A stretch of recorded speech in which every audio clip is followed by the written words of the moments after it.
Bom, muito boa tarde. Quero cumprimentar, em primeiro lugar, agradecendo a oportunidade, né, do pessoal da Mind Group para nos reunir hoje aqui para tratar de um assunto tão importante como é a questão da educação com qualidade, né? Estou olhando aqui, mas já comecei a reconhecer a presença de alguns colegas, né, e parceiros aí de luta pela causa da educação. E também pedir desculpas aqui pelo meu atraso. Eu tive que fazer uma opção B para fugir de um congestionamento, de um dos milhares de congestionamentos da cidade de São Paulo, que deixa a gente realmente muito aflito, né? E, bom, deixa eu ver se puder ampliar. Alguns dos elementos do que eu planejo aqui desenvolver com vocês estão com um pouco mais de detalhes nesse endereço, nesse site, e a partir do qual também eu terei muito prazer de continuar a interação com vocês, se isso for de desejo de vocês, né? Mas sobre a questão da gestão, do financiamento da educação e a gestão educacional, eu gostaria então de desenvolver com vocês algumas ideias, né, que de alguma forma, pelo jeito, também possam contribuir para uma reflexão sobre o tema central, né, que vem sendo desenvolvido aqui nesse nosso encontro. O que eu gostaria, antes de apresentar alguns slides aqui, dizer para vocês, é que eu considero que o Brasil está vivendo hoje um fenômeno novo, mas extremamente importante em matéria de educação, que é a presença cultural da qualidade em educação como um fenômeno realmente novo no nosso país. Certamente não é novo para nós, mas se nós começarmos a prestar atenção em alguns movimentos e algumas atitudes relacionadas à população em geral e àqueles que trabalham ou que participam das escolas públicas e privadas com seus filhos, com as suas famílias, nós vamos verificar que o país está vivendo nos últimos tempos uma situação nova, de maneira que nós podemos hoje dizer que a questão da qualidade ela é algo que começa a ser efetivamente e politicamente requerido para os gestores educacionais em geral. Em termos simplificados, já não basta mais colocar o meu filho na escola. É necessário que a escola em que ele frequenta, ela possa apresentar qualidade.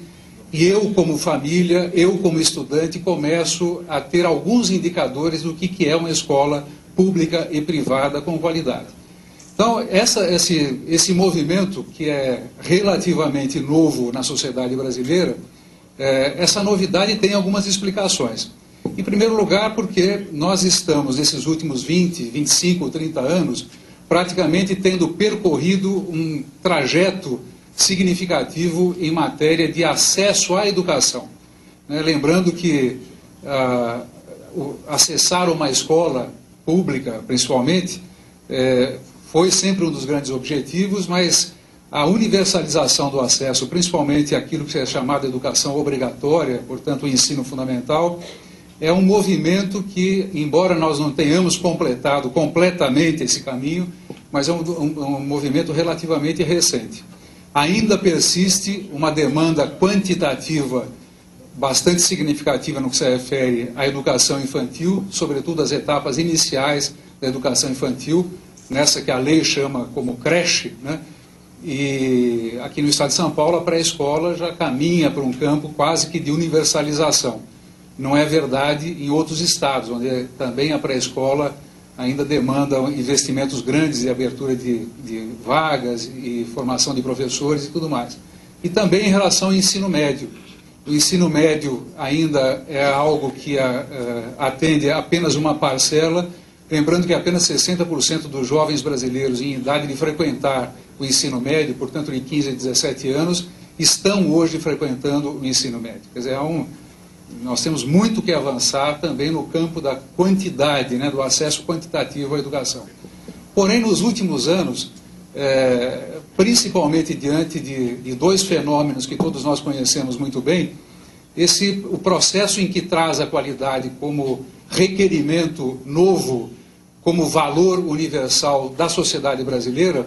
ele começa a vir exatamente por duas variáveis, entre outras, mas eu gostaria de destacar. Primeiro,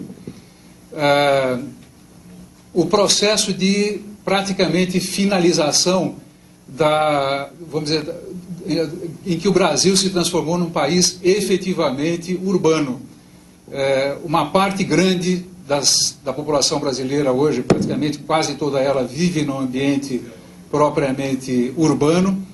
Historicamente, esse é um processo novo, porque lembre-se que em 1960,